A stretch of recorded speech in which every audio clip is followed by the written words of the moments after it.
There have been numerous big-name withdrawals from this year's tournament, with Jannik Sinner, Novak Djokovic and Carlos Alcaraz pulling out of the men's Canadian Open event, while Aryna Sabalenka elected to skip the WTA tournament.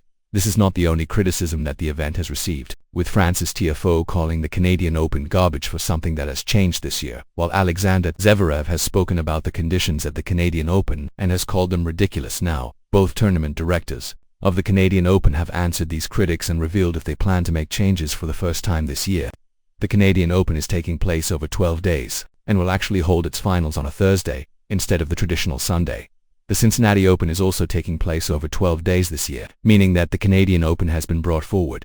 This gave just 2 weeks between the conclusion of Wimbledon and the start of the Canadian Open, something that is being suggested has caused more withdrawals for the ATP WTA events. Now, former player and tournament director of the Women's Canadian Open event, Valérie Tétrault, has spoken in a press conference about the issues that have been present this year. Tétrault confirmed that there is currently no plan to alternate the Canadian Open and Cincinnati Open at the moment, but suggested that she does expect there to be less withdrawals in 2026, as there will be an extra week between Wimbledon on the first question. It's not part of any discussion right now. You know, the possibility of alternating between Cincinnati and Canada in terms of the weeks in the calendar, said Tétrault. That being said, I do think that this year we were probably more impacted because of the 2 weeks in between Wimbledon and our tournament.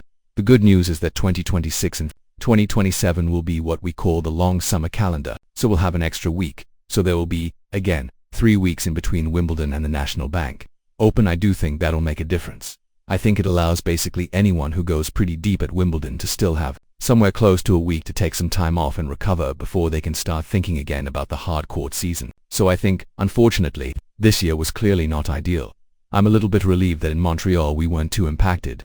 I think in the end, there's only Aryna Sabalenka really who made the choice to skip Montreal to have a bit extra time. The other players who weren't here, it was mostly for longer term injuries and nothing that had to do with a choice of playing or not Montreal.